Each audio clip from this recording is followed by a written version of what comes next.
Hello, and welcome to My Dumb Kitchen. It's a real place, and it's the cooking show that says, if I can make it in my dumb kitchen, you can make it in yours.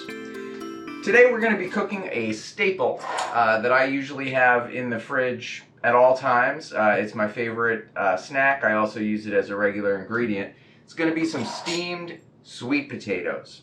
So I take a bunch of sweet potatoes, I chop them up into chunks, I put them in this basket here, which I bought for my Instant Pot. This is probably my most used accessory for the Instant Pot. I put about an inch's water to come up about an inch inside this pan. Pop that in there.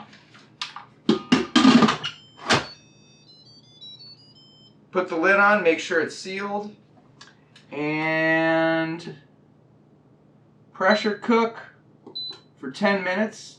I'm turning off the keep warm setting because I don't need it. And now I can just let that do its thing.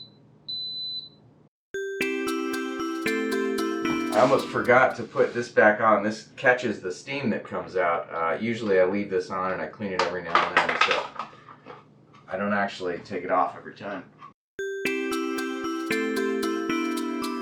So that'll do its thing, and when it's done, I can just come back whenever I feel like coming back. An hour, it'll probably be done in 40 minutes, but I'll just come back whenever I come back. I don't need to worry about it. That's why I love the Instant Pot. And then I will just put these in the fridge, and I'll have them to eat during the week. And that's it, man. All right, so these guys are done, and I want to just point out two things. First, just FYI, they shrink as they cook. And then second, you'll notice that I left the skins on.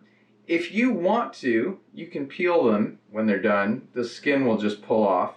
I do not peel them because the skin has lots of fiber and nutrients, and as long as you wash them, which I did, there's nothing wrong with the skin. So I like to eat them with the skin, but they're real easy to peel. Once they're cooked, the peels will just literally pull off, like so. Enjoy! Oh, like and subscribe. They shrink quite a bit when they get cooked, so they're not going to be